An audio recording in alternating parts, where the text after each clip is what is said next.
So, hello YouTube, Dingham here, back to give you another episode showcasing the Craftnoids alt server and our old mod pack. Today is probably the last time I'll be on the city. Future episodes are going to be of player builds, so we might actually have some viewers. I'm definitely on my own today. I can't even do tab. I'm on a single player version of I don't know what you call it, the save. So yes, but on to business. Today I'm showing you the power system and giving you a bit of an explanation on how we set that up, or were setting that up. Now you can see there are sort of 4 towers centered around. This is the central column with the great tree in the middle there, and basically all the power for the city comes from those towers there, although that one over there is actually a fusion reactor. Depending on how much time we have left in this episode after I've given you the tour, we'll have a look at that. And that one's empty. But these two do have some systems in it, and I guess we'll have a look at this one first. This is the southeast tower, as you can tell by my compass, and this handled sort of oil mainly, and combustible liquids. So we have a new setup which I didn't even know was here. Not quite sure what this is. Centrifuges. Oh, it's a copper making device. This was probably courteous of Danalax. He did ask me. I did ask him to make copper for the city. And yeah, there you go. You can see it. And tungsten. So yeah. Well, thanks, Dan. Sorry that it's taken me 6 weeks to notice it. Anyway. So what we have here is an oil tank, pretty obvious. It has 2 inputs. The first one would be over here, and that comes from the sorting system which I showed you in episode 1, I think, or episode 2, when I showed you the sorting system. So any oily propolis that the city received came here, and that basically came down the pipe, went into this squeezer, and then oil comes out and into the tank, and then you can see the emerald pipe there basically sent the propolis back to the city's main sorting system, and then the propolis got stored, so we didn't really find much to do with propolis. We also have a Tesseract here with a secondary input, scarcity oil, and it was supposed to be calibrated to Boggy's overflow supply, which we won't be getting anything from it because that world's not even loaded, let alone the chunk. So pretty simple. We have 2 build craft refineries, which slowly but efficiently turned the oil into fuel. You see I've actually cut off the pipe here because we weren't using it. And then petrol engines, which is an add-on for IC2, and it's really bad. I can't remember the name of the developer. I think it's Dr. Cypher, something like that. So apologise for that, but if you want to see what mods are on our mod pack, there will be a link in the description with the correct developer's name by it. So yeah, I mean that's a pretty simple fuel system. This tank over here was supposed to then also turn the oil. Oh look, there you go. A bit of a demonstration, a bit of distraction. City's still working quietly. Yeah, I was going to use this tank to make diesel using GregTech as a secondary resource for using up this oil. There you go, a little bit of oil there. You see it's ticking on through. And then this is creosote oil in this tank. And this comes from under the city, the workshop, which I don't think I showed you, but we had a automated setup for making steel, so you could just chuck stuff in, and this is where the creosote oil came, and we were going to put some semi-fluid generators from GregTech at the bottom to burn it off when it got full, but as you can see we didn't even get anywhere close to really filling up that tank. So yeah, this is the first powerhouse. You can also see there's some farms down here, so I might as well show you, and a skeleton running around. This was set up by Tandar using the new forestry farms. He did a great job actually, because when I originally designed the towers it was with the old Buildcraft farms, but he was able to fit the new ones in pretty good. And it is actually fully automated down, well I say fully automated, a lot of the automation is set up down here. We just needed to tie in the computers, which is a regular story. You see if I turn that off, that basically locks off the farm, and then in a second, yeah, there we go, we got carrots. And where the carrots go? Yeah, as you may expect, they go to the city's main sorting system. So yeah, this was pretty groovy. I'll turn that off because we don't really need any carrots. Yeah. Yeah. Okay, so that's tower number 1. Now I've got to figure out how to get out. There we go, some stairs. And this is the shed that I think I made. It's a bit of a hideous construction, but just served as a way to get in and out.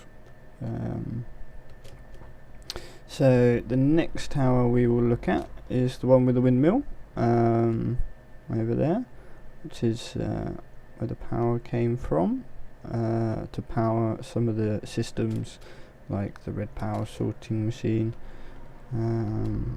Okay, so this one pretty much only got one system in it. No, it never had a farm, and this is one of my creations. Quite fond of it. Very fond of methane in GregTech, and you'll see that in other packs like Minecraft and Ultimate. So much can be turned into methane, so I found it was a great recycling tool. You got zombie flesh, raw meat, cooked meat also went in there, carrots, pumpkins. Yep. I think I worked out that there were 37 items that could be transferred into. Sorry, he's getting a bit distracting. Let me give him a hand. Oh, sorry, I lost my place. Yeah, 37 items that could be turned into methane and thusly energy, which I thought was great. Again, attached to the sorting system, so things got automatically sent here. I shall try and give you a run through. Oh, you see, I have a variety of centrifuges that have different colours, and those sorting machines basically sent different items to different centrifuges. It was designed rather than to cope with large amounts of one material, to be constantly ticking over, you know, like you saw with the oily propolis, picking up various bits of material. Come on, Gary, bugger off. Yeah, interrupting the show. Sorry. And yeah, just to generally tick over, I did build, I think it is like my 5th methane system, and I did build different versions that handled larger volumes, which unfortunately I don't have anymore to show you guys. And yeah, so the materials came in, hoppers for overflow. Oh god, we got that. Obviously not quite working because I was playing around with it, probably trying to deal with overflow. But as you can see, the way it works, we've got an automatic what's pushing in. The relay pushes in the cans and then stores it, so it's kind of a buff system. And then we've got a retriever here that pulls out the methane every couple of, I think it's 5 seconds. So 1 Mississippi, 2 Mississippi, 3 Mississippi, 4. Yeah, about 4-5 seconds. Oh, I could have just looked at that. 4 seconds. There we go. And then cans turned it into liquid methane, just because I like storing it in liquid, really. I didn't do it on the other setups. We just, because you can either, with these gas turbines, yep, you can either pump liquid straight in, which is what I'm doing, or you can put the can in, and then you can similarly use a retriever to pull the empty can back in and reintroduce it to the system. But yeah. It's probably one of my favourite little technological constructions. Again, still needed a bit of computer work, so it's rather manual. Requires levers and whatnot. I can't remember what that one does. That stops the pulses, because I have a condition on the server is all machines must have an off button. So that's my off button. Just probably leave it off. I'm not quite sure what that one does. And that's probably backed up because I'm going to imagine yeah, the MFSU is full. Again though, this connects to the main power system, which will be the next thing I'll be showing you, the grid, so to speak. And we can connect it to the grid, and there you go, you should see it draining. I'll be filling up batteries in the middle, which I'll show you in the middle in a little bit, and then you should see that, yeah, they're producing power. It does have kind of a feedback system, so I think power is prioritized coming over here. Yep. So that the centrifuges always have power to process the materials, because it could always be quite a tricky thing, I found, with these kind of constructions, is making sure you had enough power to refine the materials and not drain it all off. Actually going to turn that off because we don't need it. Over here is a very scrappy lava tank. So we were playing with it, and really simple. Lava comes in, and then we burn it off, and then I think my intention was to use the setup that we saw over at Dan's in the other tower to make the copper over here, but I'm guessing Dan didn't get that memo, but that's fine. And then you can just see the lovely bee house, which you saw in the last episode, and Black's treehouse. Although oddly we can see the glass through it. Oh. So it's a good thing. Good coding from Cougar Jaguar, who does the tanks. The reason we were playing with this was we were getting materials from the bee house, phosphorus from the Sinister Bee line, I think it is, and we were trying to figure out a way to have a balanced system without overflow to turn the phosphorus into lava. But it requires a piece of dirt or cobblestone, and you see our last attempt didn't go so well because we didn't want anything backing up, so it got destroyed, so that's why it's a bit tatty. But if I get a redstone torch or a lever, we'll go with the torch, because you know, it just to prove. Oh, fail. There we go. And then similarly, we got Greg Tech thermal generators because they were more efficient than the other ones. Then that powers the MFSU, and then there should be a breaker connection like that there so it can be isolated again, connected to a computer, so it could all be controlled and isolated. Get rid of that. So say we're not actually running systems now, everything's down on the low. And the more I come back to this series, the more I feel like I should come back and actually finish off projects, but we're very busy preparing for our new server. Got a new mod pack. Not talking about that, there's an episode to come. Just a little teaser for you. This system is similar to the oil system that you saw in the other platform. It handles the petroleum propolis, which I never understood because it gives you biofuel, whereas I'd always expect it to give you petrol, but it gave you biofuel. So again, input for the oily, what is it? Yeah, petroleum propolis comes in. Let's say same as the other system. Squeezer turns it into biofuel, and then it's taken back out, and the propolis is sent back to the city, to the main sorting system, which then sends it somewhere else. So yeah, that's tower number 2. And I guess the last thing I will show you is the power network system. So you can basically see that each tower has like a diagonal line underneath, which is the input. It's where the power comes from, and then I've built like a relay system down here, which did work pretty well.